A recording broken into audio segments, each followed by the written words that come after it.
Good morning. It's Sunday, October 23rd.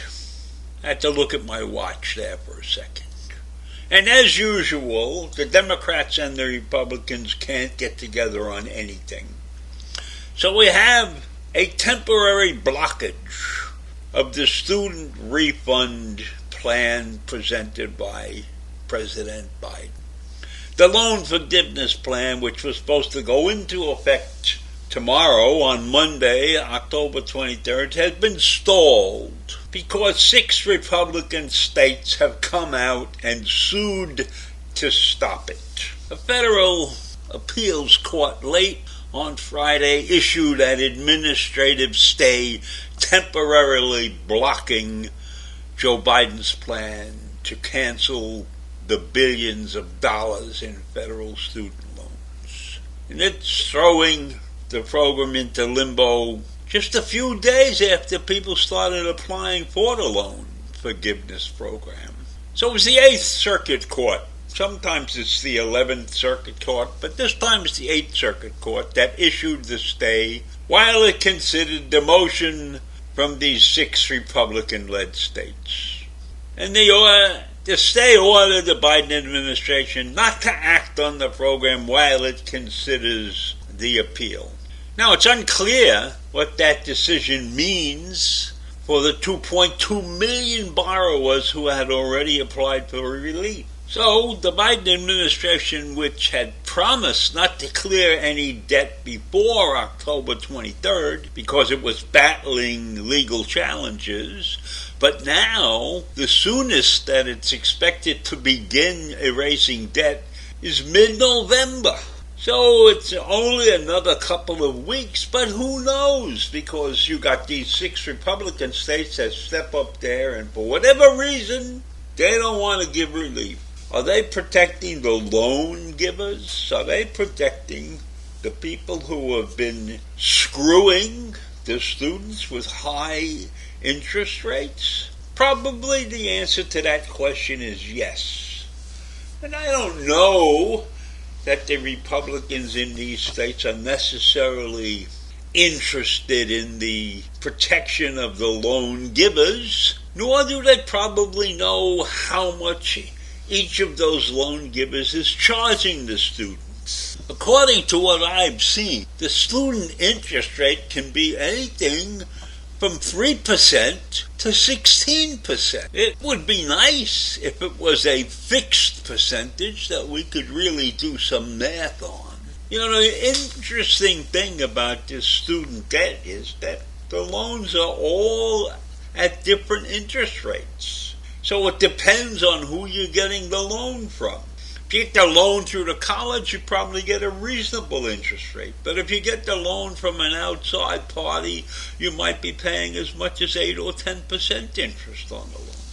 It's a very unregulated loan area. I wouldn't be against lending people money, lending students money to get a good education. I'm not against that. I'm against the usurious rates that a lot of these student loan organizations are charging.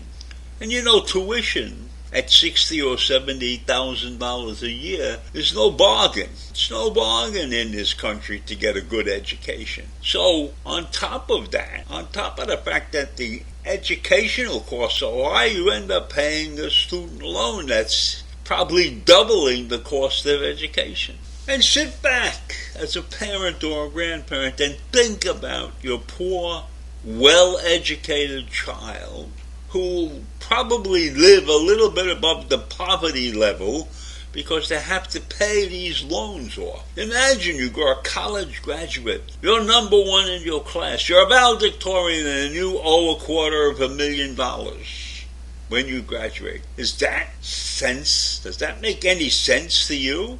That you have an intelligent child and unfortunately for you can't really afford to send him to the best schools?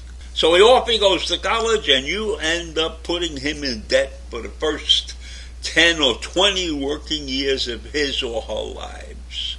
That doesn't make any sense to me. In this country we want to be doing better. How come many countries in the world can give free education up and down the line? How come they can do that? Because they don't have a rampant capitalist system that's running through every country. You know, if we wanted to make things better in this country, there's probably several different ways we could do things. The cost of education is high, and that's probably because these schools want to pay their quality professors a decent salary. But when you look and you see that there's many colleges that have endowments of over $1 billion, you have to ask yourself why. Why are tuition costs so high? It's not just paying the salaries of the teaching staff and the other staff that it takes to run a great school. But think about this. If you have 4,000 or 10,000 students going to that college and they're all paying an exorbitant amount of money, that college is making a ton, even if they're paying their professors above the top scale. So there could be something that's done about the way colleges choose to run their business. I mean, let's look at it. A college is a business these days, and they could be held accountable in some way, shape, or form.